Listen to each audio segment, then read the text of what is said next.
Mi compañero el Espíritu Santo. David Yonggi Cho. Prefacio. Al atribuirle el sentido de compañero al Espíritu Santo, pensamos en él como alguien que está siempre a nuestro lado, acompañándonos en los momentos de gozo y en los momentos de tristeza. Jesús lo llamó Consolador, un título que indica una misericordia sin límites. La palabra tiene sus raíces en dos vocablos griegos que significan junto a uno y amar. Etimológicamente, esta palabra se originó en los tribunales de justicia. Cuando el acusador presionaba fuertemente a un acusado, y éste no sabía cómo defenderse, miraba a su alrededor en la esperanza de hallar a alguien que le ayudara. Si veía el rostro familiar de un amigo influyente, lo llamaba, de manera que el amigo se abría paso entre la multitud hasta situarse junto a él. Desde aquel momento, permanecía de pie con él y le ayudaba a ganar el pleito. Al decir que el Espíritu Santo es nuestro compañero, no estamos negando que Él es nuestro maestro, nuestro guía, nuestro director, nuestro jefe. Meramente enfatizamos la total intimidad que podemos tener con Él en todo momento. Es el compañero que nos acompaña en todo momento. Es nuestro deseo que mi compañero el Espíritu Santo contribuya a que usted conozca mejor a la persona de la Trinidad que le aconseja, ruega, suplica, exhorta y fortalece. Y uno quiere ser su compañero siempre. Introducción. El divino agente ejecutivo de Dios en el mundo de hoy es el Espíritu Santo. Él continúa la obra que comenzó Jesucristo. Se está moviendo entre creyentes e incrédulos de todo el mundo, en los hogares, las iglesias y las cárceles, y en países donde por siglos se ha combatido el Evangelio. Está obrando en respuesta a las súplicas de los hijos de Dios en todas partes. Su obra es poderosa y continúa firmemente en la vida de los creyentes que han buscado su ayuda. Los cristianos que han desarrollado una vida estable y floreciente de oración, y que tienen comunión con el Espíritu, son los que conocen mejor a Jesucristo. Nunca se puede desestimar al Espíritu Santo. Siempre tiene el control de las situaciones que se le hayan dado en oración. En un abrir y cerrar de ojos ha intervenido para desviar catástrofes, para revelar las decisiones correctas que han de tomarse, para ayudar a los cristianos a través de las más críticas circunstancias. Ha puesto sobre aviso a los creyentes, aun cuando estén separados por miles de kilómetros, para que oren o estén dispuestos a colaborar con Él si es necesario. Les ha pedido a otros que oren semanas antes de que surgiera una necesidad. Los ejecutivos más ocupados del mundo pagarían cualquier precio por tener un jefe como él. Comencé a pastorear cuando todavía estaba asistiendo a un pequeño seminario bíblico de las Asambleas de Dios en Seúl. Como consecuencia del conflicto coreano, la desesperación del pueblo era tan evidente que comprendí que quienes deseaban ministrarle necesitaban una capacidad sobrenatural para sobreponerse a los problemas, la enfermedad y la pobreza. Oré pidiendo una experiencia con el Espíritu Santo, acerca de quien yo había estudiado y aprendido. Le pedí al Espíritu Santo que viniera y me llenara de su poder, su ministerio y su mensaje para un mundo enfermo y sufriente. Me daba cuenta de que por mis propios recursos nunca podría hallar sermones lo bastante edificantes y alentadores que predicara menos que viviera por encima de mis propios problemas. Así que diariamente oraba por la llenura del Espíritu Santo. Otros estudiantes también estaban orando por ese bautismo del Espíritu Santo. Oramos por días, y cuando algunos compañeros recibieron esa experiencia, observé que su vida adoptó una nueva dimensión. Todavía eran pobres, pero en la pobreza estaban llenos de gozo y paz con una inexplicable confianza en que Dios iba a ayudarlos. Los problemas no perturbaban su paz. A medida que observaba la transformación de su vida, yo reconocía que tenía que seguir orando hasta que recibiera también esa experiencia. Y entonces ocurrió. Una noche, mientras estaba pidiéndole al Señor la llenura del Espíritu Santo, sentí acercarse su presencia. Fue una experiencia maravillosa. Yo estaba adorando y alabando a Jesucristo, diciéndole en forma audible una y otra vez cuán maravilloso era conocerlo y cuánto lo amaba. Aunque yo no podía ver a nadie, parecía como si el Espíritu Santo estuviera de pie delante de mí, dispuesto a derramar una bendición sobre mi vida. Mientras adoraba, sentí que un cálido ardor tocó mi rostro, luego mi lengua, el cuerpo, y sin darme cuenta comencé a decir nuevas palabras que venían a mi mente y a mi lengua al mismo tiempo. Cuanto más hablaba, tanto más me sentía inclinado a expresar las palabras que venían tan rápidamente. No sé cuánto tiempo permanecí en aquella habitación, y eso no importaba. Mi corazón estaba rebosando de alabanza y adoración a Jesucristo en un nuevo idioma. Yo estaba inundado de gozo y de una conciencia de un nuevo poder con Dios que nunca antes había conocido. Esa fue mi experiencia inicial cuando fui bautizado con el Espíritu Santo. Cada día después de eso, sentía que estaba viviendo en la presencia misma de Jesucristo. Cada vez que oraba, el Espíritu Santo acudía para ayudarme a orar, tomando mi idioma coreano y sustituyéndolo por una lengua celestial que yo no había aprendido. Yo sabía que mi espíritu había llegado a ser uno con él, y podía orar por toda una hora o más con mayor facilidad. Después de graduarme del seminario bíblico, sentía que debía iniciar una iglesia. El Espíritu Santo me indicó dónde y cómo comenzar, y reconocí su ayuda en esas decisiones. Compré una tienda de campaña usada del ejército y la armé en un barrio pobre entre las familias necesitadas. No todo salió perfectamente a partir de ese día y hasta esta fecha, pero comencé a aprender lo interesado que estaba el Espíritu Santo en ayudarme a desarrollar el ministerio que Él mismo me había dado. Por más maravillosas que hayan sido nuestras experiencias con el Señor, todavía estamos en la carne. Siempre y cuando busquemos el consejo del Señor, lo recibiremos. Pero es demasiado fácil evaluar una situación y pensar que uno mismo la puede resolver, y que por lo tanto no se debe molestar al Señor en oración ni pedirle al Espíritu Santo que nos ayude. Sin comprender plenamente lo que yo había hecho, formulé mis propios planes para la nueva iglesia en tienda de campaña. Quería que el programa fuera impresionante y que asistieran muchas personas, pero luchaba por preparar los sermones. Como no me salían muy bien, reuní todos los sermones de Billy Graham y de Oral Roberts que pude encontrar y los prediqué. El problema fue que pronto se me agotaron los sermones y estuve en el mismo punto donde había comenzado.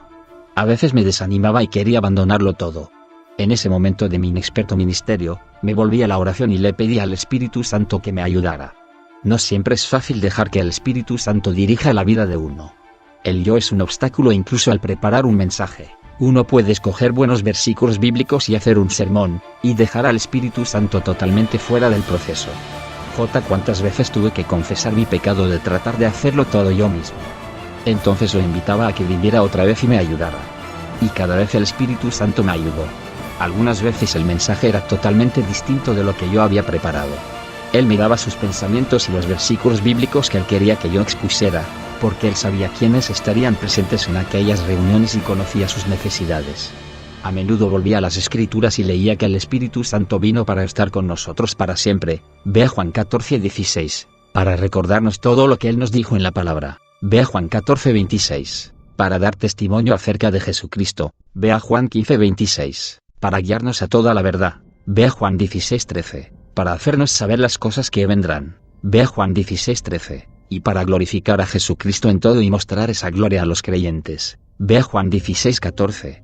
Un día el Espíritu Santo habló a mi corazón: si quieres que tu iglesia crezca, tienes que desarrollar un mayor compañerismo y comunión conmigo. No prediques acerca de ella, Espíritu Santo, solo como una experiencia. Es una persona formidable. Predica sobre la persona. Desarrolla el compañerismo y la comunión al esperar en mi presencia. Yo quiero hablarte a ti también. Después que me casé, hubo una vez en que mi esposa se sintió muy desdichada. Yo había estado ocupado en reuniones evangelísticas durante la semana y volví a casa el sábado para descansar y prepararme para predicar en mi iglesia el domingo. Solía llevar a casa una maleta de ropa sucia y la volvía a llenar de ropa limpia para otra semana. Cada vez que mi esposa trataba de decirme algo o de hablarme sobre los acontecimientos de su vida esa semana, siempre yo pedía que me disculpara porque tenía que estudiar, o tenía que orar, o tenía que hacer alguna otra cosa. No dedicaba tiempo a sentarme con ella y conversar como hacía cuando éramos novios. Después de todo, decía yo insensiblemente, Dios me ha llamado a predicar, y estoy muy ocupado preparando sermones. Tú tienes un bebito que te haga compañía y un hogar del cual cuidar. ¿Qué más quieres? Un día mi suegra vino a visitarnos y dijo que deseaba hablar conmigo. En aquellos días siempre me asustaba cuando ella decía que quería hablar conmigo porque eso significaba que yo no estaba haciendo bien las cosas. ¿Amas a tu esposa?, preguntó. Claro que sí, respondí. Entonces debes pasar tiempo con ella. Ella no es una cosa. Es una persona. Es feliz cuando tú la reconoces, hablas con ella, y se siente rechazada cuando no lo haces. Aquel día aprendí una gran lección sobre las relaciones amorosas. Comencé a demostrar mi amor por mi esposa de muchas maneras. Dediqué tiempo a conversar con ella acerca de nuestro hogar y nuestro bebito. Hicimos un plan para tomar todos los lunes de asueto, y ella prepararía el programa. La sonrisa volvió a su rostro. A la hora de cenar, me presentó sus planes. Íbamos a ir al parque para nuestro primer lunes por la mañana y almorzaríamos fuera. Aquellos planes se desarrollaron tal como ella quería e hicimos las cosas que la hacían feliz. En un 2x3, hubo un cambio total en mi vida hogareña. Tuve otra vez a una esposa feliz y satisfecha, lo cual me hizo feliz cuando salí la semana siguiente para más reuniones evangelísticas. Esa experiencia me enseñó una tremenda lección. Transformó mi conocimiento del Espíritu Santo. Él también necesita compañerismo. De otro modo, se aflige. En lugar de orar e irme deprisa a la iglesia, tomé tiempo para sentarme en su presencia y dejar que Él me hablara. Como Él me dio el ministerio que tengo, y como Él deseó conducirme y guiarme en los modos de cumplir ese misterio, yo anhelaba los momentos de conversar con Él. Conversé con Él como un amigo habla con un amigo, como un esposo habla con su esposa, hablando y escuchando y recordando. A medida que pasaron las semanas, comprendía el ministerio del Espíritu Santo mejor que nunca. Es un amigo fiel que vino a hacer todo lo que la palabra afirma que haría. Le pedí que fuera mi jefe en todo lo que tenga que ver con mi vida y la obra de Dios. Desde entonces, cada mañana digo, buenos días, Espíritu Santo. Trabajemos juntos hoy, y yo seré tu instrumento. Cada noche antes de irme a dormir, digo otra vez, ha sido un día maravilloso trabajando contigo, Espíritu Santo. Cóbrenos a mi familia y a mí con tu divina protección mientras descansamos durante la noche. A la mañana siguiente otra vez lo saludo como a una persona y lo invito a ir conmigo durante el día y a tomar el mando en todos los asuntos que deben resolverse, y él lo hace. En el momento de preparar sermones, siempre él está presente. Cuando estoy aconsejando, él está dirigiendo mi consejo a cada persona. Cuando estoy tomando una decisión, cuáles invitaciones a predicar debo aceptar, él me guía. Él observa las necesidades y situaciones de cada región del mundo, y él sabe cuál región está preparada para las palabras que me ha indicado que predique. Cuando me dirijo al púlpito, digo, vamos, Espíritu Santo. Te toca a ti. Cuando termina la reunión, le digo, gracias, jefe. Hiciste una gran obra en el corazón de las personas esta noche. Sigue obrando. Anima a esos pastores por medio de los nuevos convertidos que te encontraron esta noche. Y cuando él toma las riendas del culto, su presencia cambia todas las cosas. ¿Ha estado usted alguna vez en la cumbre de una montaña y ha observado cuán pequeño parece todo allá abajo? Cuando usted haya recibido la plenitud del Espíritu Santo, casi de inmediato notará que los problemas de la vida y sus necesidades personales también parecen insignificantes, porque las está mirando desde una perspectiva diferente. Las está viendo como las ve el Espíritu Santo, porque Él tiene el dominio de la situación. Confío en que, al leer este libro, usted encontrará al Espíritu Santo personalmente en sus páginas. Él quiere ser también el jefe de usted.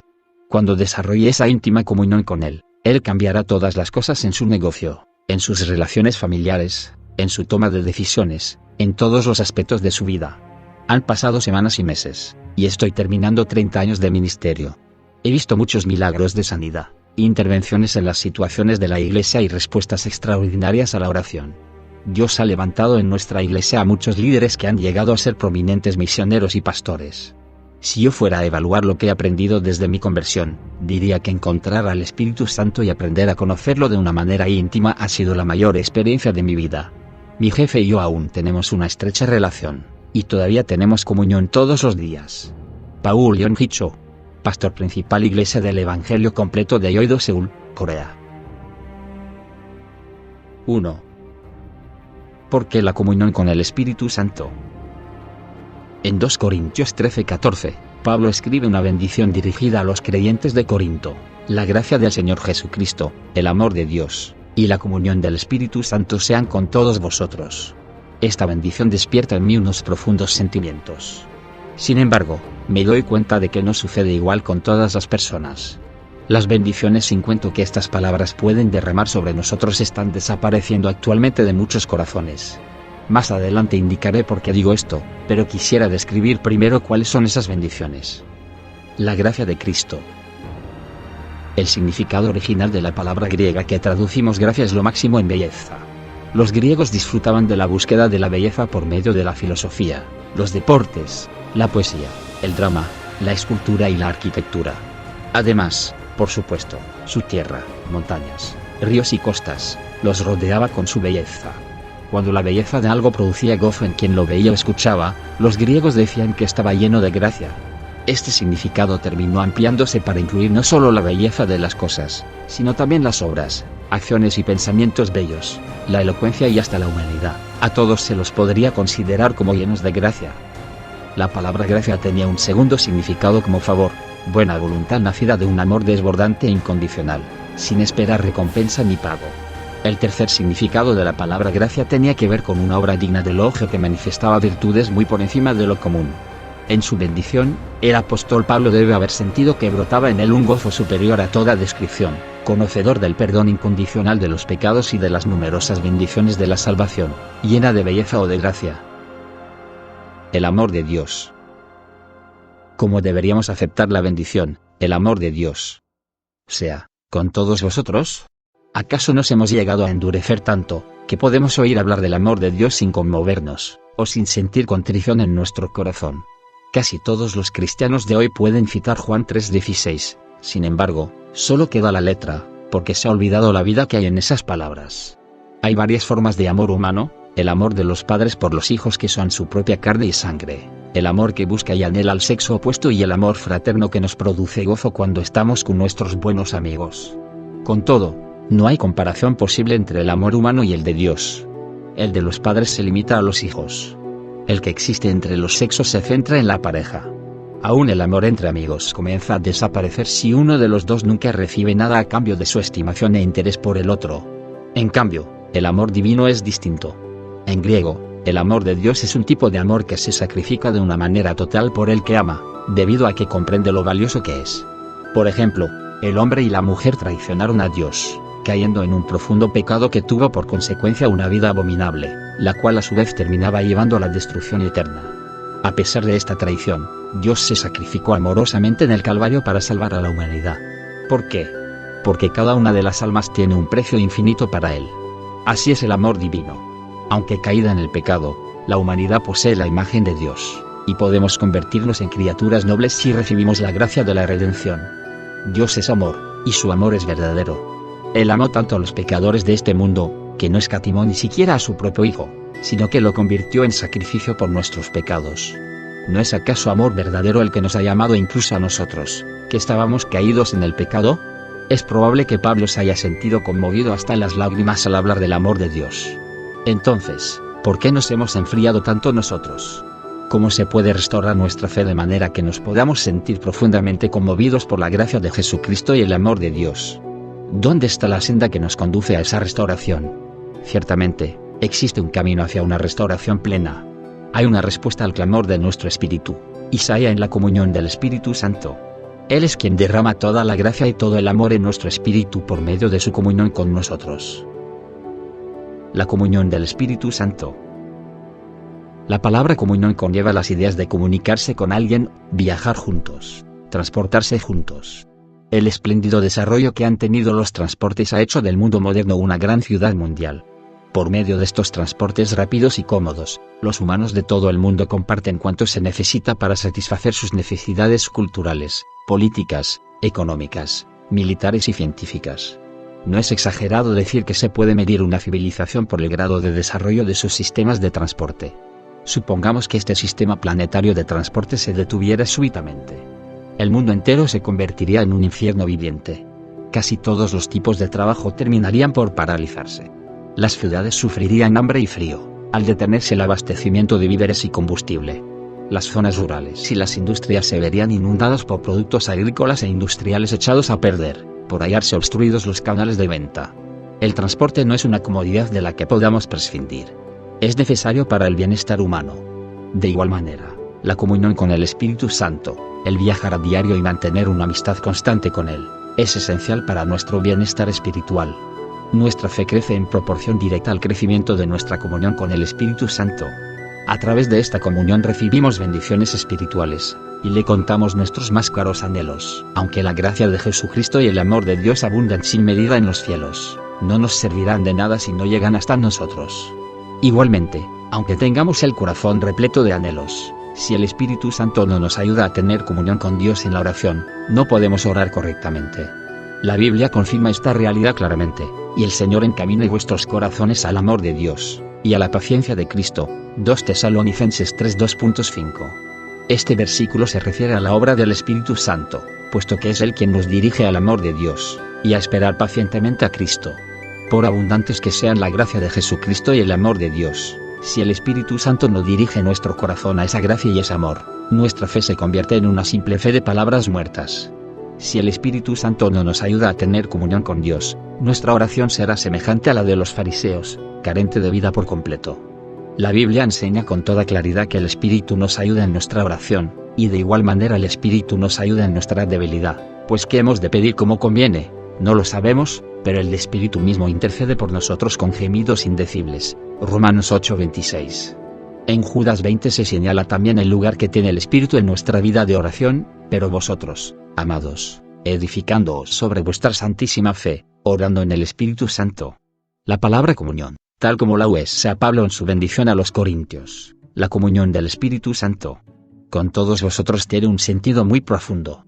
El vocablo griego correspondiente tiene dos significados importantes. Compañerismo. El primer significado se relaciona con una relación basada en una amistad íntima y profunda. Sin compañerismo con el Espíritu Santo no es posible tener vida espiritual, ni fe poderosa y triunfante. En la iglesia primitiva abundaban la oración fervorosa, una pasión desbordante, una rica vitalidad y una gratitud que brotaban como poderoso manantial a consecuencia de su profunda relación de compañerismo con el Espíritu Santo. ¿Por qué nos estamos conformando los cristianos con las simples formalidades externas de la religión, las áridas ceremonias de culto, y la consideración de las iglesias como simples lugares de comunicación social? Este vacío ha hecho que los jóvenes sientan repugnancia por el cristianismo y sus formas piadosas. Se sienten desilusionados porque la iglesia ha perdido su vida espiritual. Yuna Mackey, quien fuera decano de la Facultad de Teología en la Universidad de Princeton y el Seminario Teológico de la Alianza Presbiteriana, dijo en una reunión de presbiterianos: es mejor acercarse a la religión desde los sentimientos naturales, que llegarse a ella con formas estéticas y ordenadas carentes de poder dinámico. Uno de los problemas más importantes que tiene la iglesia de hoy es que le parece correcto que expresemos nuestros sentimientos en todos los campos, menos en la religión. Lo que necesita la iglesia del presente es poder proporcionar algo que inflame todas las pasiones positivas del ser humano. Desde el mismo momento en que una iglesia se halla completamente llena de programas y despersonalizada, se convierte en un memorial fúnebre de Dios, en lugar de ser la institución viva de su poder. ¿Cuál es la respuesta al problema que señala? Una ferviente amistad con el Espíritu Santo viviente. Sin ella, es natural que la iglesia se enfríe, la adoración se convierte en algo mecánico. La fe pierde la ardiente pasión que le da profundidad a toda nuestra persona. Este tipo de fe es como una estufa sin fuego. Sabedor de esto, la primera pregunta que Pablo les hizo a un grupo de efesios que daban la impresión de hallarse cansados y derrotados fue: ¿recibisteis el Espíritu Santo cuando creísteis? Otro consolador, para que esté con vosotros para siempre. No os dejaré huérfanos, vendré a vosotros. Juan 14, 16, 18. Podemos hacer nuestro ese consuelo, pero con mayor frecuencia de la que creemos. Es posible hallar hoy creyentes que no hayan oído hablar del Espíritu Santo. ¿Cómo tener comunión con el Espíritu Santo? En primer lugar, debemos reconocer que está presente en su iglesia y darle la bienvenida, anhelando ardientemente que nos guíe y abriéndole el corazón de manera que se establezca una confianza continua entre Él y nosotros.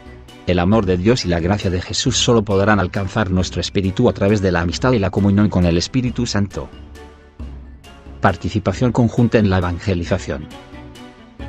El segundo significado de la palabra comunión es el de ser socios en un negocio, vea Lucas 5:10, y participar conjuntamente en algo, vea 2 Corintios 10:16 y Filipenses 3:10, trabajar juntos como socios con un propósito común, compartiendo gozos, tristezas, victorias y pruebas. El Espíritu Santo fue enviado a esta tierra con el firme propósito de que trabajara en sociedad con los creyentes a fin de volver a la vida espíritus muertos a base de dar testimonio de la gracia de Jesucristo. Antes de dejar este mundo, Jesús les dijo a sus discípulos: cuando venga el Consolador, a quien yo os enviaré del Padre, el Espíritu de verdad, el cual procede del Padre, Él dará testimonio acerca de mí. Y vosotros daréis testimonio también, porque habéis estado conmigo desde el principio. Juan 15, 26, 27. A partir de estas palabras, podemos comprender que la gran misión de predicar el Evangelio fue dada en primer lugar al Espíritu Santo y después a los santos que creen en el Señor. Jesús aquí pone de relieve que la obra de evangelización debería ser realizada como una obra conjunta entre el Espíritu Santo y la humanidad, en la que el Espíritu participaría como el socio principal. Por tanto, podemos llegar a la conclusión de que toda la razón de que la evangelización haga tan pocos progresos hoy, de que la Iglesia retroceda en lugar de progresar en la obra de ganar almas, y de que esta obra haya estado al borde de la bancarrota, se encuentra en que se ha quebrantado esta sociedad con el Espíritu Santo. Las personas de nuestros días ni lo reconocen ni le dan la bienvenida. Puesto que no tienen su confianza puesta en Él, terminan fracasando, tratando de realizar la obra de Dios con sus propios medios y esfuerzos. Jesús señala este trágico error en el Apocalipsis: he aquí, yo estoy a la puerta y llamo, si alguno oye mi voz y abre la puerta, entraré a él, y cenaré con él, y él conmigo. 3:20. Si estas palabras se hubieran dirigido a un mundo incrédulo, no tendrían nada de sorprendentes. No es así, van dirigidas a la iglesia de Laodicea, que para muchos representa a los creyentes al final de los tiempos. ¡Qué revelación tan horrible! Pensémoslo. El Señor dijo que estaría con nosotros para siempre por medio del Espíritu Santo. En cambio, la iglesia está tratando de hacer la obra de Dios a través de una adoración centrada en el hombre, sacando de su medio al Espíritu Santo y dejándolo fuera de sus puertas. Las cosas no eran así en la iglesia original. Los santos del siglo I se daban cuenta de que la evangelización se debía realizar de principio a fin en sociedad con el Espíritu Santo. Cuando los apóstoles se hallaban predicando y fueron llevados para que el consejo judío de Jerusalén los interrogara, Pedro respondió de esta forma a las preguntas de dicho consejo: el Dios de nuestros padres levantó a Jesús, a quien vosotros matasteis colgándole en un madero. A este, Dios ha exaltado con su diestra por príncipe y salvador, para dar a Israel arrepentimiento y perdón de pecados. Y nosotros somos testigos suyos de estas cosas, y también el Espíritu Santo, el cual ha dado Dios a los que le obedecen. Hechos 5:2.30-32. Así confirmaba Pedro el hecho de que la obra de evangelización de los apóstoles era realizada en sociedad con el Espíritu Santo. Jesús no comenzó a predicar el reino de los cielos hasta después de haber recibido la plenitud del Espíritu Santo. Solo entonces pudo llevar a cabo su ministerio en 3 años y medio con gran. Hechos 19:2.2. Cuando Jesús vio que sus discípulos se hallaban angustiados y sin esperanza, les prometió que el Espíritu Santo vendría a morar en su espíritu, y yo rogaré al Padre, y os dará poder y autoridad. Al darnos cuenta de esto, ¿cómo nos atrevemos a pensar que nosotros seríamos capaces de realizar la obra de Dios solo con poder y sabiduría humanos? Un joven llamado Archibald Brown ingresó en cierta ocasión a una escuela para pastores fundada por el mundialmente famoso predicador C. H. Spurgeon. Después de graduarse en dicha escuela, comenzó a pastorear con gran éxito en la zona de Londres y miles de personas acudían a oír sus predicaciones. Eran muchos los que admiraban la notable unción del joven ministro y se preguntaban de dónde vendría su gran poder. Después de su muerte, se halló el secreto en la vieja y ajada Biblia que había usado. Debajo de Hechos 15:28 había escrito con pluma esta nota: qué importante es tener sociedad con el Espíritu Santo, el socio principal. Sin él como socio, no hay vida de fe ni obra de evangelización que tenga valor. Las bendiciones y los triunfos de nuestra vida de fe y nuestra predicación del Evangelio están también en proporción directa a la profundidad de nuestra relación con el Espíritu Santo, nuestro socio principal. Después de su resurrección y antes de su ascensión, Jesús reunió a sus discípulos alrededor de sí y les ordenó solemnemente que predicaran el Evangelio a todo el mundo. Por tanto, id, y haced discípulos a todas las naciones, bautizándolos en el nombre del Padre, y del Hijo, y del Espíritu Santo, enseñándoles que guarden todas las cosas que os he mandado, y he aquí yo estoy con vosotros todos los días, hasta el fin del mundo. Mateo 28:2.19-20. Sin embargo, después de decirles esto, el Señor no les indicó que comenzaran a predicar de inmediato. Les dijo que no se podía predicar el Evangelio sin sociedad con el Espíritu Santo. He aquí, yo enviaré la promesa de mi Padre sobre vosotros, pero quedaos vosotros en la ciudad de Jerusalén, hasta que seáis investidos de poder desde lo alto. Lucas 24:49. Juan ciertamente bautizó con agua, mas vosotros seréis bautizados con el Espíritu Santo dentro de no muchos días. Recibiréis poder, cuando haya venido sobre vosotros el Espíritu Santo, y me seréis testigos. Hechos 1:2.5,8. El maravilloso triunfo del Evangelio en la época de la Iglesia primitiva tuvo lugar porque los discípulos obedecieron fielmente el mandato de Jesús. Esperaron en Jerusalén hasta ser llenos del Espíritu Santo, y entonces predicaron. G. Campbell Morgan, teólogo inglés que tuviera gran éxito en su pastorado, escribió este comentario acerca de Hechos 5:2.30-32. El testimonio del Espíritu Santo es el único poder definitivo con que cuenta la Iglesia. Entre los demás factores, esta es la verdad más poderosa de todas. Si no podemos colaborar bien con el Espíritu Santo, no podremos ejercer la influencia del Evangelio ni sobre Jerusalén ni sobre Londres. Si los que predican el Evangelio no están llenos de este poder invisible, y la Iglesia no refleja sobre el mundo esta luz eterna y misteriosa que ha recibido, ambos se hallarán siempre deficientes, inútiles y tan fríos como la muerte misma, aunque su apariencia externa dé la impresión de algo impecable y excelente. Si queremos realmente llenar a Londres con el Espíritu Santo, tenemos que buscar todos los medios para realizar nuestra labor en sociedad con Él. Bastará con que solo hagamos esto, para que la Iglesia marche continuamente de victoria en victoria con Dios a través de los gozos y las pruebas. En el libro de Hechos se dice clara y repetidamente que el Evangelio era predicado en colaboración con el Espíritu Santo. En Hechos 8 encontramos al diácono Felipe, quien descendió a Samaria para conducir unas reuniones de avivamiento en las que una gran muchedumbre de personas se arrepentían y recibían la salvación. Eran incontables los sanados. Se producían grandes milagros y prodigios, y abundaba el gozo. En medio de este gran avivamiento, se le apareció de pronto un ángel a Felipe para decirle que se fuera hacia Gaza, en el sur. Y qué diferentes son la voluntad de Dios y la del hombre. Parecería que el diablo había tentado a Felipe, dándole una revelación falsa. ¿Por qué iba a dejar aquellas reuniones tan triunfales para acudir a un lugar desierto y desolado? Porque cuanto Felipe hacía, lo realizaba en sociedad con el Espíritu Santo. Estaba seguro de que aquella orden procedía de él. Obediente, dejó las reuniones de Samaria y se fue por fe al desierto, sin saber a dónde iba, pero el Espíritu Santo había planificado la liberación de todo el continente africano a través de la liberación de un alma etíope con la que se encontraría Felipe. Así describe la Biblia esta escena. Entonces él, Felipe, se levantó y fue. Y sucedió que un etíope, eunuco, funcionario de Candace, reina de los etíopes, el cual estaba sobre todos sus tesoros, y había venido a Jerusalén para adorar, volvía sentado en su carro, y leyendo al profeta Isaías, Hechos 8 2.27,28. El Espíritu Santo envió a Felipe al desierto para que le predicara el evangelio de la salvación a un alma que estaba preparada. Y gracias a la salvación de este etíope, Felipe pudo recoger una cosecha inmensamente mayor de la que habría recogido de haberse quedado en Samaria dirigiendo las reuniones. No debemos descuidar ni despreciar los impulsos del Espíritu Santo porque nos parezcan de poca monta. No tenemos idea de lo que pueda haber planificado.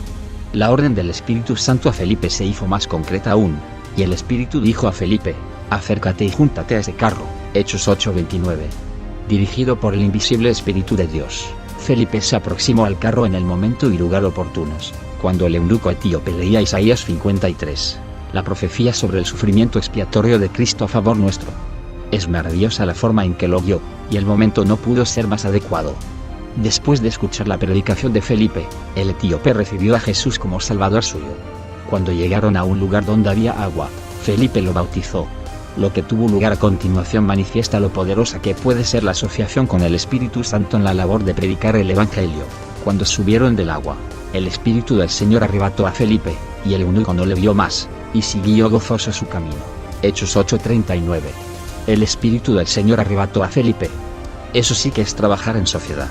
Habrá quienes justifiquen su falta de poder con la excusa de que el Espíritu Santo no obra de esta forma hoy. Sin embargo, Jesús dijo acerca de esto: el Padre os dará otro Consolador, para que esté con vosotros para siempre. Juan 14:16, cursivas del autor. El Espíritu Santo es el mismo para siempre, y está con nosotros en estos momentos. Si no puede obrar, se debe a que hay hoy creyentes que lo traicionan y lo niegan, no confían en él ni le prestan atención. El descuido con respecto al Espíritu Santo es lo que hace que el Evangelio, que es poderoso, se convierta en una noticia tan vieja como las antigüedades de un museo. En Hechos 10 encontramos otra escena en que hay labor conjunta. Pedro, en colaboración con el Espíritu, es enviado a predicarles a un centurión gentil llamado Cornelio y a toda su casa. Pedro subió a la azotea para orar, cerca de la hora sexta. Y tuvo gran hambre, y quiso comer, pero mientras le preparaban algo, le sobrevino un éxtasis, y vio el cielo abierto, y que descendía algo semejante a un gran lienzo, que atado de las 4 puntas era bajado a la tierra, en el cual había de todos los cuadrúpedos terrestres y reptiles aves del cielo. Y le vino una voz: levántate, Pedro, mata y come. Entonces Pedro dijo: Señor, no, porque ninguna cosa común o inmunda he comido jamás. Volvió la voz a él la segunda vez: lo que Dios limpió, no lo llames tú común. Esto se hizo 3 veces, y aquel lienzo volvió a ser recogido en el cielo. Y mientras Pedro estaba perplejo dentro de sí sobre lo que significaría la visión que había visto, he aquí los hombres que habían sido enviados por Cornelio, los cuales, preguntando por la casa de Simón, llegaron a la puerta. Y llamando, preguntaron si moraba allí un Simón que tenía por sobrenombre Pedro. Y mientras Pedro pensaba en la visión, le dijo el Espíritu: he aquí, 3 hombres te buscan. Levántate, pues, y desciende y no dudes de ir con ellos, porque yo los he enviado. Hechos 10 2.9b20. Vemos aquí de nuevo que el Espíritu Santo obra con el fin de liberar a las almas. Cornelio, centurión del ejército romano destacado en Cesarea, era un hombre devoto, pero aún no había recibido la salvación. El Espíritu Santo de Dios, a través del mensaje de un ángel, le indicó que mandara a buscar a Pedro, quien sería el vaso utilizado para predicarle el Evangelio. Véanse los W. 1:8. Pedro, Criado como judío devoto, tenía horror a estar en compañía de gentiles, incluso a conversar con ellos, porque eran inmundos según la ley judía. Con el fin de ampliar la esfera de su ministerio, el Espíritu Santo hizo que tuviera por 3 veces una extraña visión, y después le ordenó que no dudara, sino que se fuera a la casa de aquel gentil llamado Cornelio. ¡Qué misterio tan maravilloso el del Espíritu Santo! Los había preparado a ambos, al mensajero y al que recibiría el mensaje. Va más allá de toda comprensión lo urgentemente que se necesita hoy este ministerio del Espíritu Santo, enviar un vaso preparado a un espíritu que también lo esté. Dios es el único que sabe cuál es el momento perfecto. Mientras predicaba el Evangelio en la casa de Cornelio, Pedro dijo, y nos mandó que predicásemos al pueblo, y testificásemos que Él es el que Dios ha puesto por juez de vivos y muertos. De este dan testimonio todos los profetas, que todos los que en Él creyeren, recibirán perdón de pecados por su nombre. 42, 43. Sigue diciendo el relato. Mientras aún hablaba Pedro estas palabras, el Espíritu Santo cayó sobre todos los que oían el discurso. Y los fieles de la circuncisión que habían venido con Pedro se quedaron atónitos de que también sobre los gentiles se derramase el don del Espíritu Santo. 44, 45. Una obra tan maravillosa como esta solo pudo realizarse en consorcio con el Espíritu Santo. Más adelante, Lucas describe en otro lugar del libro una escena en la que una congregación entera colaboró con el Espíritu Santo. Había entonces en la iglesia que estaba en Antioquía, profetas y maestros. Ministrando estos al Señor, y ayunando, dijo el Espíritu Santo, apartadme a Bernabé y a Saulo para la obra que los he llamado. Entonces, habiendo ayunado y orado, les impusieron las manos y los despidieron. Hechos 13 2, 3, cursivas del autor. En este relato podemos aprender varias lecciones importantes en cuanto a la relación entre la obra evangelística y el Espíritu Santo. En la predicación del Evangelio, el Espíritu Santo es omnipotente, soberano. Al decir los he llamado, el Espíritu Santo demuestra que es Él quien ocupa la posición de preeminencia en la Iglesia, lo cual significa que la obra del Evangelio es la que Él exige. Aquí está haciendo notar que el embajador extraordinario y plenipotenciario no es una denominación, ni persona humana alguna, sino Él mismo. Este pasaje enseña claramente también que los que trabajaban por el Evangelio solo podían realizar su misión si se asociaban al Espíritu Santo, sin esperar con ansia sus órdenes, como esta iglesia de Antioquía, que le ministraba al Señor y oraba en el Espíritu. ¿Cómo es posible escuchar la queda voz del Espíritu Santo? Es triste pero cierto que la iglesia de hoy está repleta de planes y programas basados en los intereses humanos. Se planifica y se presenta la adoración para lograr una complacencia carnal a través de una asociación de tipo humano. Hay poco interés en escuchar al Espíritu Santo. La consecuencia es que la Iglesia, que se debería estar ocupando de la obra del reino de los cielos, se ha convertido en un desastre. Está al borde de la bancarrota y se ha convertido en objeto de ridiculización y reproche. No hay ciudad, poblado o comunidad donde las iglesias no tengan edificios. Con todo, el espíritu de los adoradores se ha vuelto vacío y nulo. Hemos desechado el mandato del Señor, quien nos dijo que deberíamos convertirnos en la luz del mundo. Hemos cerrado los oídos al llamado del Espíritu Santo. La Iglesia, como un rebaño de ovejas extraviadas, anda vagando de un lado para otro y cae presa del diablo, quien ronda alrededor de ella, buscando a quien devorar. Florecen las herejías y las falsas enseñanzas. En un remolino como este, ¿cuándo y cómo se podrían restaurar en medio de nosotros aquellas reuniones de oración de Antioquía? Allí, ¿no ministraban todos ellos unánimes al Señor, al mismo tiempo que esperaban órdenes divinas? ¿No ayunaban y oraban, ansiosos por hacer la obra a la que les había llamado el Espíritu Santo, el jefe de su empresa?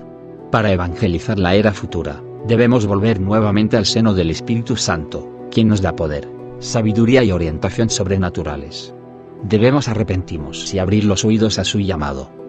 El relato de los sucesos de Antioquía dice a continuación que Bernabé y Pablo, quienes habían sido apartados por el Espíritu Santo para su obra, enviados por el Espíritu Santo, descendieron. Hechos 13 2.4. Realmente, esta salida nos obliga a pensar. Se fueron, no enviados por una denominación ni por una institución misionera, sino por el Espíritu Santo. No tenían fondos misioneros, ni promesa alguna de que tendrían sostenimiento fijo como misioneros. No se dice nada acerca de dinero, y sin embargo, fue el Espíritu Santo, Señor del cielo y de la tierra, quien los envió. Con un apoyo así, no tenían nada que temer. Por supuesto, esto no significa que no hicieran falta una denominación, o el dinero, o una sociedad misionera. Con todo, no los envió un grupo de gente ni una institución. El gran teólogo Tengo un verdadero anhelo de que todas las iglesias e instituciones dedicadas a evangelizar el mundo de hoy estén llenas del Espíritu Santo, en lugar de limitarse a estar llenas de gente, para que así podamos disfrutar de la victoria divina que se puede obtener a través del Evangelio puro. Solo esto, y no una predicación derrotista, secularizada y humanista, será lo que causará la victoria del mensaje del Evangelio en el mundo. Entre bastidores, y poniendo bases firmes para la obra de evangelización, el Espíritu Santo fue también el principal actor de la Iglesia en sus primeros años, mientras se resolvían las cuestiones teológicas. Como si fuera un invisible director de escena, era él quien tenía la autoridad definitiva para supervisar, enseñar y guiar. En Hechos 15, algunos gentiles cristianos se hallaban muy confundidos debido a las falsas enseñanzas de ciertos creyentes judíos. Entonces algunos que venían de Judea enseñaban a los hermanos: si no os circuncidáis conforme al rito de Moisés, no podéis ser salvos.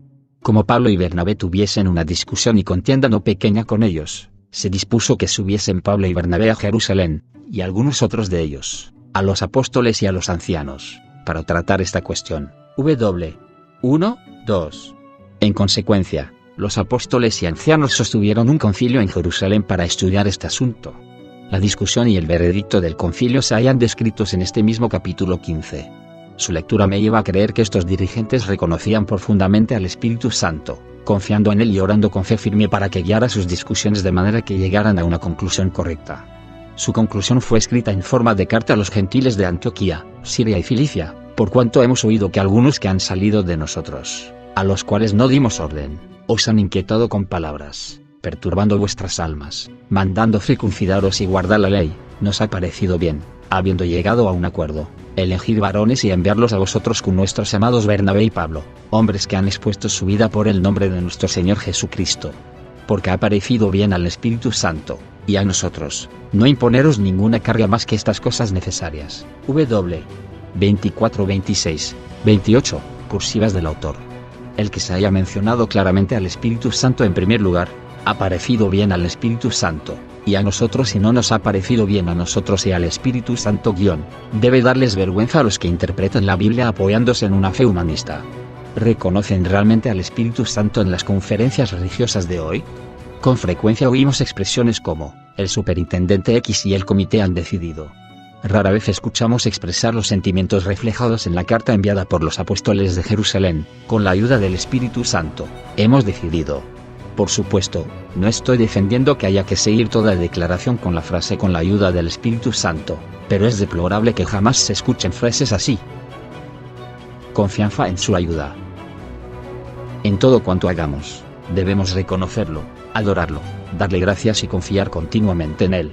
Además, es imprescindible que recordemos que el Espíritu Santo, enviado por el cielo para ser nuestro jefe en la evangelización y la enseñanza, espera a que lo invitemos a ocupar entre nosotros ese lugar.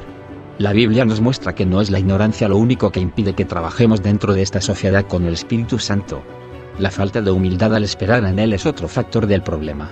En Hechos 16, 2.6-10 vemos que Pablo obraba bajo las órdenes del Espíritu Santo, y en colaboración con él. Por supuesto, Pablo fue el apóstol por excelencia, y Dios lo usó poderosamente. Sin embargo, también nos debemos dar cuenta de que incluso un apóstol tan sensible al Espíritu Santo como Pablo, fue capaz de apresurarse atrevidamente a hacer algo, debido a su gran celo por la predicación del Evangelio. He aquí lo sucedido, y atravesando, Pablo y Silas, Frigia y la provincia de Galacia, les fue prohibido por el Espíritu Santo hablar la palabra en Asia, y cuando llegaron a Misia, intentaron ir a Bitinia, pero el Espíritu no se lo permitió. 6,7, cursivas del autor.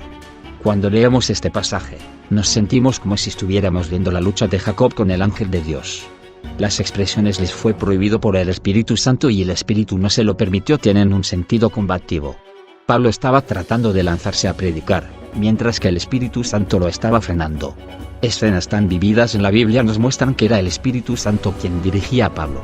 Es imposible captar por completo la grandiosa lección que enseña este pasaje.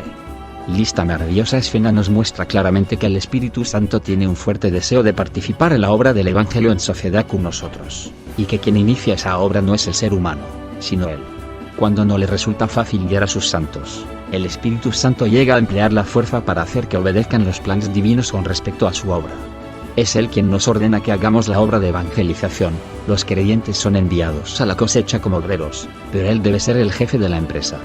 Hasta el mismo Pablo, hombre de una personalidad a toda prueba y casi perfecta, le costó algo dejarse guiar por el Espíritu Santo, debido a su ardiente pasión por las almas y su indomable voluntad. Quizá la razón por la que Dios le permitió que sintiera un aguijón en la carne, vea 2 Corintios 12 2.7, fuera para que pudiera comprender su debilidad y poner por completo su confianza en el Señor. Debemos aprender de todo esto que siempre debemos buscar la orientación que nos viene del Espíritu Santo, y tener un espíritu obediente y quebrantado que Él pueda guiar con tanta facilidad como un pastor guía a sus ovejas. Solo entonces se podrá predicar realmente el Evangelio en sociedad con el Espíritu Santo. Si tratamos de hacerlo sin Él, entristeceremos el corazón de Dios y nos estaremos oponiendo a su plan y providencia para salvar al mundo. Este tipo de labor conjunta con el Espíritu Santo es indispensable para la Iglesia. 2. ¿Quién es el Espíritu Santo? Consideremos, ¿quién es, exactamente, este maravilloso Espíritu Santo de la gracia? Si queremos tener intimidad con Él y trabajar en su compañía, necesitamos conocerlo bien. Aunque hay una serie de metáforas impersonales sobre el Espíritu Santo, el fuego, el viento, el agua, el aceite, la paloma y demás, y todas tienen una base bíblica, han sido tan ampliamente usadas, que algunas personas no conocen quién es Él en realidad. Vayamos al fondo mismo de la verdad. El Espíritu Santo es Dios. Como Dios Padre y Dios Hijo, el Espíritu Santo es miembro de la divinidad. Dentro de la historia de la Iglesia, los arrianos, sabelianos y socinianos lo han considerado como un poder procedente del Dios eterno, pero estos grupos siempre han sido calificados de heréticos por la Iglesia de creencias ortodoxas. La Biblia misma llama a Dios al Espíritu Santo. Entre las cosas que Jesús les ordenó a sus discípulos inmediatamente antes de ascender a los cielos, se halla esta: id, y haced discípulos a todas las naciones, bautizándolos en el nombre del Padre, y del Hijo, y del Espíritu Santo. Mateo 28 2.19. Aquí Jesús sitúa claramente al Espíritu Santo en la misma posición que el Padre y el Hijo. Afirma que tiene la misma autoridad, el mismo poder y la misma gloria que ellos. Así sucede a lo largo de toda la Biblia. En el libro de Hechos, un hombre llamado Ananías vendió junto con su esposa Safira una posesión, y les llevó a los apóstoles parte del dinero obtenido, fingiendo que les había entregado todo. Sin embargo, el apóstol Pedro, lleno del Espíritu Santo, lo reprendió diciéndole: ¿por qué llenas Satanás tu corazón para que mintieses al Espíritu Santo, y sustrajeses del precio de la heredad? No has mentido a los hombres, sino a Dios. Hechos 5 2.3-4. En esta circunstancia Pedro da testimonio de que el Espíritu Santo es Dios, al decirle a Ananías que le había mentido a Dios, y le había mentido al Espíritu Santo, usando ambas expresiones de manera intercambiable. Algunos versículos del Antiguo Testamento en los que habla el Señor son mencionados en el Nuevo como escritos por el Espíritu Santo. Por ejemplo, Isaías 6 2.9 dice: y dijo el Señor, anda, id a este pueblo, oíd bien, y no entendáis, ved por cierto, mas no comprendáis. Cuando Pablo cita este versículo en el Nuevo Testamento, lo atribuye al Espíritu Santo. Bien habló el Espíritu Santo por medio del profeta Isaías a nuestros padres, diciendo: ve a este pueblo, y diles, de oído oiréis, y no entenderéis, y viendo veréis, y no percibiréis. Hechos 28 2.25-26. A partir de pasajes de las Escrituras como estos, puedo entender claramente que el Espíritu Santo forma parte de la Trinidad Santa. La palabra del Señor Dios del Antiguo Testamento es la misma que la del Espíritu Santo en el Nuevo. Vea también Jeremías 31 2.33 y Hebreos 10 2.15-16.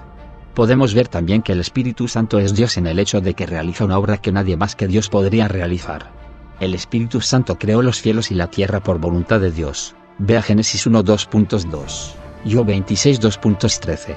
Resucita a los muertos. Vea Romanos 1 2.4. 6:11. Hace nacer de nuevo. Vea Juan 3 2.5-7. Convence al mundo de pecado, de justicia y de juicio. Vea Juan 16 2.8. Y echa fuera demonios. Vea Mateo 12:28.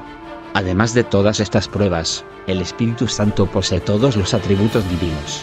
Solo Dios es eterno, omnisciente, omnipotente y omnipresente, y el Espíritu Santo tiene todas estas cualidades. Hebreos 9:14 dice que el Espíritu Santo es eterno, cuanto más la sangre de Cristo, el cual mediante el Espíritu eterno se ofreció a sí mismo sin mancha a Dios, limpiará vuestras conciencias de obras muertas para que sirváis al Dios vivo. El Espíritu Santo es omnisciente, pero Dios nos las reveló a nosotros por el Espíritu, porque el Espíritu todo lo escudriña, aún lo profundo de Dios. 1 Corintios 2:10. El Espíritu Santo sabe todas las cosas, aún las más profundas de Dios. También es omnipotente. Respondiendo el ángel, le dijo: el Espíritu Santo vendrá sobre ti, María, y el poder del Altísimo te cubrirá con su sombra. Lucas 1:35. Se ve con claridad que el Espíritu Santo es el poder del Altísimo, y que para Dios no hay nada imposible. Por último, el Espíritu Santo es omnipresente. El Salmo 139 expresa bien esta cualidad suya. David afirma: al hablarle al Señor, ¿a dónde me iré de tu espíritu? ¿Y a dónde huiré de tu presencia? Si subiera a los cielos, ahí estás tú, y si en el Seol hiciere mi estrado, he aquí, allí tú estás. 7:8. Por consiguiente, el Espíritu Santo, que es eterno, omnisciente, omnipotente y omnipresente, ¿no es Dios? El Espíritu es también majestuoso, santo y glorioso, como el Padre y el Hijo. El Espíritu Santo tiene personalidad. Tan pronto como nos damos cuenta de que el Espíritu Santo es una persona, una entidad con personalidad propia, como el Padre y el Hijo, nuestras posturas hacia Él cambian por completo. La naturaleza personal del Espíritu Santo afecta de diversas formas nuestra relación con Él. En la persona y obra del Espíritu Santo, el evangelista y escritor R. A. Torrey señala lo importante que es la condición personal del Espíritu Santo. Insiste en que solo un ser con personalidad puede comprender nuestros problemas y ayudarnos. No podemos sostener un diálogo con las piedras, los árboles o las fuerzas impersonales. En cambio, por ser una persona divina, el Espíritu Santo puede comprender profundamente nuestros asuntos y ayudarnos. Esto nos permite ir en busca de su ayuda. Entre nuestros himnos y coros hay varios en los que se pide ayuda al Espíritu Santo. El primer verso de uno de estos himnos de petición dice: Espíritu del Trino Dios, ven sobre mí. Qué oración tan ferviente la de esta súplica cantada al Espíritu Santo. No es este el único himno dirigido a Él, son numerosos. Si el Espíritu Santo no fuera una persona, ¿de qué forma podría conocer nuestras circunstancias para ayudarnos? Nuestros himnos de súplica al Espíritu serían absurdos. Evidencias bíblicas. Se preguntará cómo sabemos que el Espíritu Santo es una persona. Esto es algo que se ve con claridad a lo largo de toda la Biblia. Con frecuencia, no se distingue entre ser persona y poseer un cuerpo. Cuando decimos que una entidad es una persona, hay quienes entienden falsamente que estamos diciendo que dicha entidad debe poseer una forma carnal. Sin embargo, Jesús mismo no tuvo una forma carnal como la nuestra después de su resurrección. El apóstol Pablo lo dijo: aun si a Cristo conocimos según la carne, ya no lo conocemos así. 2 Corintios 5:16. ¿Quiere esto decir que Jesús perdió su condición de persona? Por supuesto que no. No conozco creyente alguno que estaría en desacuerdo con la afirmación de que el Padre es una persona viviente. Sin embargo, nadie lo ha visto jamás, porque Él es espíritu. Ve a Juan 4:24. Una entidad es personal, tenga corporeidad o no, si tiene los atributos de una persona. Puesto que el Espíritu Santo tiene todos los atributos de las personas, aunque no sea visible, es persona. Veamos las pruebas bíblicas acerca de esto. Sabemos que el Espíritu Santo es una persona, porque la Biblia usa continuamente pronombres personales para referirse a Él. El Espíritu de verdad, el cual procede del Padre, Él dará testimonio acerca de MC, Juan 15:26. Si no me fuera, el Consolador no vendría a vosotros, mas si me fuere, os lo enviaré. Y cuando Él venga, convencerá al mundo de pecado, de justicia y de juicio. Juan 16 2.7,8. Cuando venga el Espíritu de verdad, Él os guiará a toda la verdad. Juan 16:13. Se atribuyen al Espíritu Santo muchos actos que solo una persona puede realizar. Y aquí una breve lista de estas acciones personales. 1. El Espíritu Santo habla. El que tiene oído, oiga lo que el Espíritu dice a las iglesias. Apocalipsis 2.2.7. 2. El Espíritu Santo nos ayuda en nuestra debilidad, y de igual manera el Espíritu nos ayuda en nuestra debilidad. Romanos 8:26. 3. El Espíritu Santo ora por nosotros. El Espíritu mismo intercede por nosotros. Romanos 8:26. 4. El Espíritu Santo nos enseña, mas el Consolador, el Espíritu Santo, a quien el Padre enviará en mi nombre, Él os enseñará todas las cosas, y os recordará todo lo que yo os he dicho. Juan 14:26. 5. El Espíritu Santo testifica sobre el Señor, pero cuando venga el Consolador, Él dará testimonio acerca de mí. Juan 15:26. 6. El Espíritu Santo nos guía, pero cuando venga el Espíritu de verdad, Él os guiará a toda la verdad. Juan 16:13. 7. El Espíritu Santo les da órdenes a las personas que sirven a Jesucristo. Les fue prohibido por el Espíritu Santo hablar la palabra en Asia, y cuando llegaron a Misia, intentaron ir a Bitinia, pero el Espíritu no se lo permitió. Hechos 16:2.6,7. 8. El Espíritu Santo llama a las personas a la obra de Dios y las coloca en sus distintas posiciones dentro de ella. Dijo el Espíritu Santo: apartadme a Bernabé y a Saulo para la obra que los he llamado. Hechos 13:2.2. 9.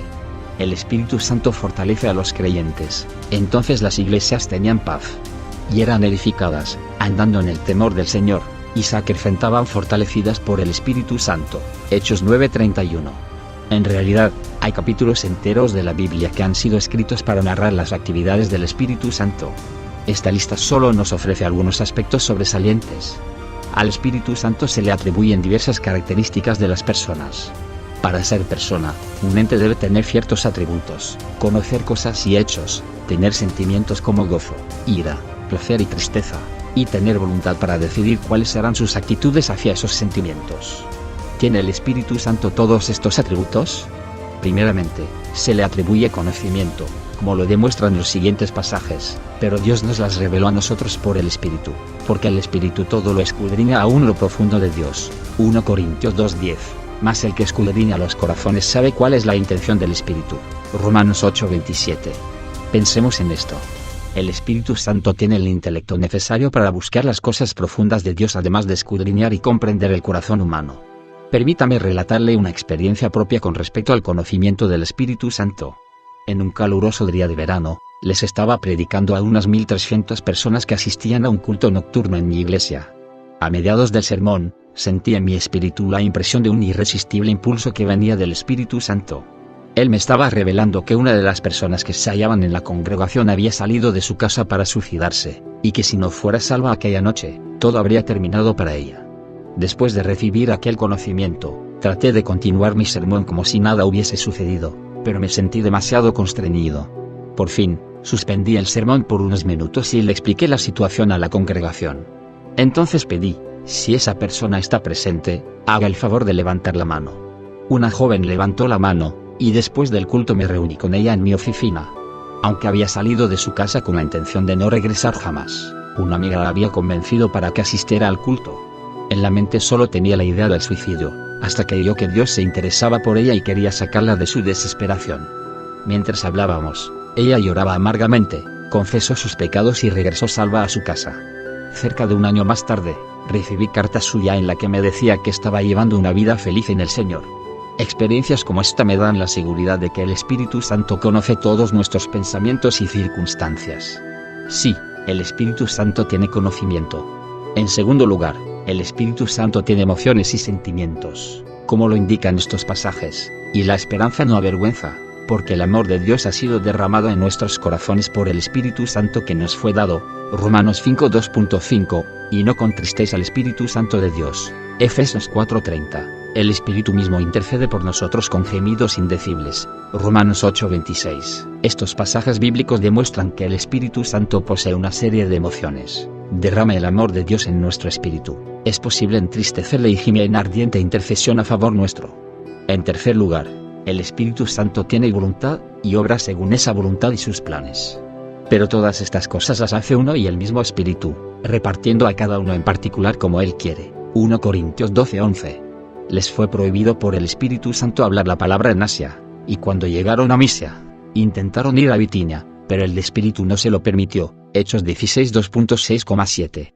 Una de las tonterías más grandes que la gente trata de hacer hoy es usar al Espíritu Santo para lograr sus propósitos. Él no es un ente impersonal, un objeto inanimado o poder desconocido que podamos utilizar. Es una persona real, y usa a personas para realizar su propia obra, y según su voluntad. En el verano de 1964, yo mismo experimenté con toda su fuerza esta realidad. Llevaba una semana en California, donde predicaba en varias iglesias. Acababa de comprar mi pasaje de avión para ir al estado de Washington, cuando de repente me sentí inquieto y turbado en el espíritu. Traté de calmarme, pero no pude. Tenía pensado asistir a una fiesta organizada por el Concilio Misionero Femenil antes de irme. Cuando llegué a la fiesta, Le pedí a la presidenta de la reunión de mujeres que me consiguiera un lugar tranquilo para orar. Me arrodillé ante el Señor, y de inmediato el Espíritu Santo me mostró claramente que su voluntad era que me quedara en aquella ciudad una semana más. Por unos instantes fui enumerando mis excusas sobre por qué me debía ir, pero seguía sin tener paz. Finalmente, cuando me sometí al Señor y le dije que le obedecería, regresó a mí la paz, inundando mi corazón y mi mente. Al recordar aquella situación, me doy cuenta de que mi obediencia a la voz del Señor produjo resultados evangelísticos y fruto para su reino. A partir de mi propia experiencia personal, le puedo decir que el Espíritu Santo tiene una voluntad, y una forma de dárnosla a conocer. No hay duda alguna de que la Biblia lo presenta como una persona real que tiene conocimiento, sentimientos y voluntad. Él habita y obra dentro de nosotros y con nosotros. Sabedores de esto, podremos dar nuevo impulso a nuestra evangelización por medio de su poder sobrenatural, si lo reconocemos, le damos la bienvenida y lo adoramos en nuestro caminar personal y en nuestro ministerio público. La naturaleza personal del Espíritu Santo es la razón por la que es tan importante que le rindamos adoración. ¿Se nos podría exigir que adoráramos a un poder impersonal? No. Pero, alabado sea su santo nombre, Él nos responde como persona, una persona perfecta, puesto que es Dios. 3. Los nombres y símbolos del Espíritu Santo. La Biblia utiliza por lo menos 4 nombres llenos de significado cuando habla del Espíritu Santo: el Espíritu Santo, el Espíritu de Dios, el Espíritu de Cristo y el Consolador. Cada uno de estos nombres se relaciona con uno de sus distintos oficios. Estudiemos más de cerca estos nombres, y después hablaremos de los símbolos utilizados para describirlo. El Espíritu Santo. Pues no nos ha llamado Dios a inmundicia, sino a santificación. Así que, el que desecha esto, no desecha a hombre, sino a Dios, que también nos dio su Espíritu Santo. 1 Tesalonicenses 4:2.7,8. Entre los 3 miembros de la Trinidad Santa, es el Espíritu Santo en particular quien tiene por oficio la santidad y la pureza, como lo indica su nombre. Él es el poder que les lleva a esa santidad y esa pureza a los creyentes, el que los aparta de la perversidad de este mundo, el cual obran los espíritus malignos e impuros en los hijos de desobediencia. Es por medio del Espíritu de Santidad como podemos distinguir los espíritus que pertenecen a Dios de los que pertenecen a Satanás. El Espíritu de Dios. Y no contristéis al Espíritu Santo de Dios, con el cual fuisteis sellados para el día de la redención. Efesios 4:30. En muchos pasajes de la Biblia se le llama Espíritu de Dios. Vea Génesis 1:2.2, 1 Corintios 2:11, al Espíritu Santo. Es adecuado que se le llame el Espíritu de Dios, puesto que el Espíritu es enviado por Dios. Vea Juan 15:26. La Biblia también llama al Espíritu Santo el Espíritu de Dios porque Dios obra a través de él, al llamar a los pecadores a Jesús, el Salvador. Vea Juan 6:44, revela la verdad. Vea Mateo 11:25, y dirigir a los creyentes. Vea Romanos 8:14. El Espíritu de Cristo. Y si alguno no tiene el Espíritu de Cristo, no es de él. Romanos 8:2.9.